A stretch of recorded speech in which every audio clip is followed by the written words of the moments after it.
আমি মোহাম্মদ জাহাঙ্গীর আলম, সহকারী শিক্ষক, শরীরচর্চা, শাসাস্তালতলা দাখিল মাদ্রাসা, পীরগাছা। আমাদের সুপার সাহেব আসলে দীর্ঘদিন থেকে আসেন না।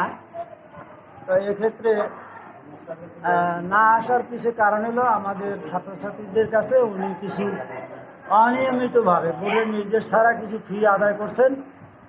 এই ফিগুলোর দাবি দাবা ছাত্রছাত্রীরা তুলে ধরছেন, ফিগুলো ফেরত চেয়েছেন।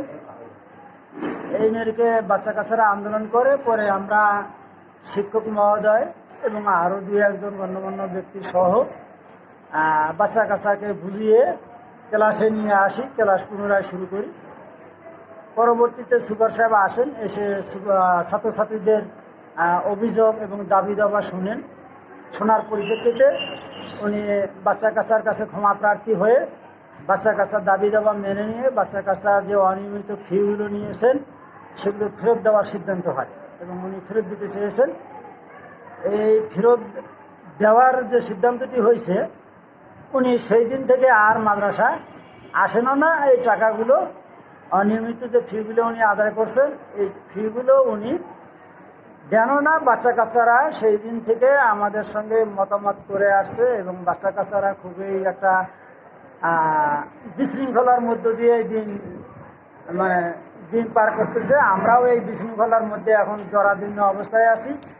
যেমন এই যে বিগত দিনে 12 রবিউল আউয়াল যে দিবসটা হয়ে গেল, সেই দিনও আমাদের প্রতিষ্ঠানে কোনো নোটিশ প্রদান করা হয়নি।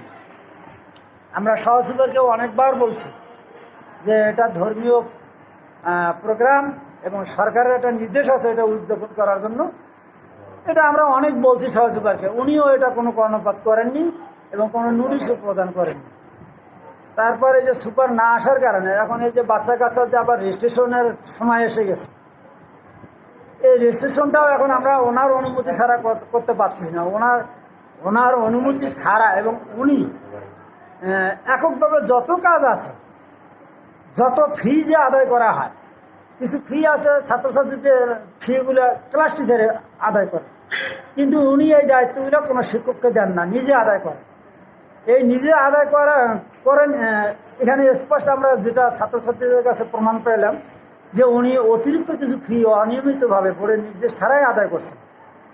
এই যার কারণে উনি কোনো টিচারকে এই ফিগুলো আদায় করার দায়িত্ব দেন না। এইভাবে উনি কিন্তু যেদিন থেকে এই প্রতিষ্ঠানে নিয়োগ পেয়েছেন সেদিন থেকেই কিন্তু এই অনিয়মগুলো হয়ে আসছে।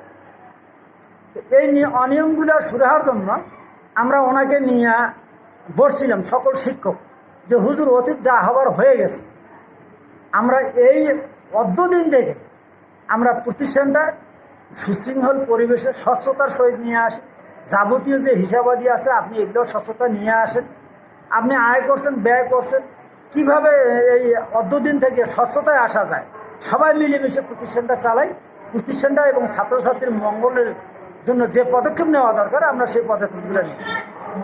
উনি হয়তো ওইভাবে ওই যে গেছেন আর আসেন না এবং কোনো দায়িত্ব এ যাবত কাউকে দেওয়া হয়নি। সহসুপারকে আমরা বিভিন্নভাবে বিভিন্ন প্রশ্ন করি, সহসুপারের কাছেও আমরা কোনো প্রকার কোনো সুরাহা বা কোনো উত্তর এ যাবত আমরা পাইনি। সকল টিচার বারবার ওনাকে রিকোয়েস্ট করি, আপনি যেহেতু একজন সহসুপার, ওনার অ্যাবসেন্সে আপনার দায়িত্ব।